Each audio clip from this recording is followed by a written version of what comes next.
Charlotte Goujon, vous êtes la maire de Petit-Quevilly. On le rappelle, Lubrizol est situé à peu près pour un tiers sur votre commune. Elle compte environ 23 000 habitants, dont certains sont voisins très proches, directs de l'usine. On les a entendus tout à l'heure. Ça fait 60 ans que les Rouennais, que les Quevillais vivent au pied de cette usine Seveso. Est-ce que vous redoutiez, vous, ce moment-là, en tant que première magistrate ? Alors on avait malheureusement déjà eu l'expérience de 2013 et donc de la fuite de Mercaptan qui avait finalement été sentie jusqu'à Londres et jusqu'à Paris.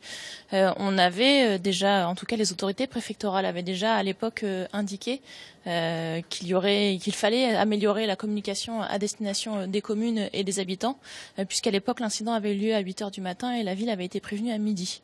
Donc déjà à l'époque, on s'était dit, en tout cas les autorités s'étaient dit qu'il fallait améliorer la communication, mais force est de constater que là encore cette année il y a eu des ratés et c'est le moins qu'on puisse dire.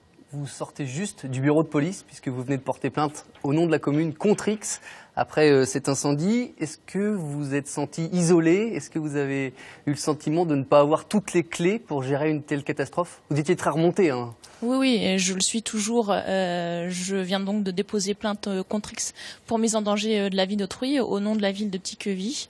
Dans cette journée et matinée, c'est vrai qu'on l'a entendu tout à l'heure dans les reportages, l'incendie a commencé à 2h45.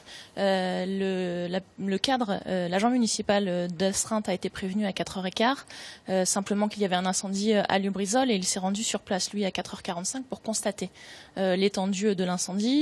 J'ai ensuite, moi, été prévenue par le directeur général des services à 5h20 et le temps que tout le monde se rende en mairie, il était 6h quand nous avons mis en place la cellule de crise. Et finalement, là, à ce moment-là, donc il a fallu à chaque fois, tout au long de la journée, que nous allions chercher les informations sur les événements, comprendre ce qui se passait, comprendre l'étendue des événements. Est-ce que vous avez eu le sentiment de pallier l'absence de l'État? Vous avez mis en place une cellule d'information au public dans votre commune. Voilà. Est-ce que vous avez ce sentiment-là sur le coup? Nous, c'est vrai que le standard de la mairie a été ouvert à 6h50, alors que d'habitude, il ouvre à l'ouverture de la mairie à 8h.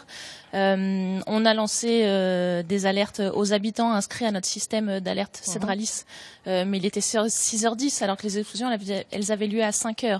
J'ai pris moi-même la décision, alors que la préfecture me donnait des informations contradictoires sur l'ouverture ou la fermeture des établissements scolaires. Donc là, j'ai été laissée à moi-même pour prendre cette décision, par exemple, sur les établissements scolaires. L'usine Lubrizol, elle est partiellement ravagée. Maintenant, on fait quoi? Vous voulez ne plus la voir du tout sur votre commune? Alors, l'usine, elle est partiellement ravagée, comme vous le dites. Il va falloir, je pense, plusieurs mois, voire plusieurs années avant de finalement déblayer entièrement le site, qui est aujourd'hui dans un état vraiment...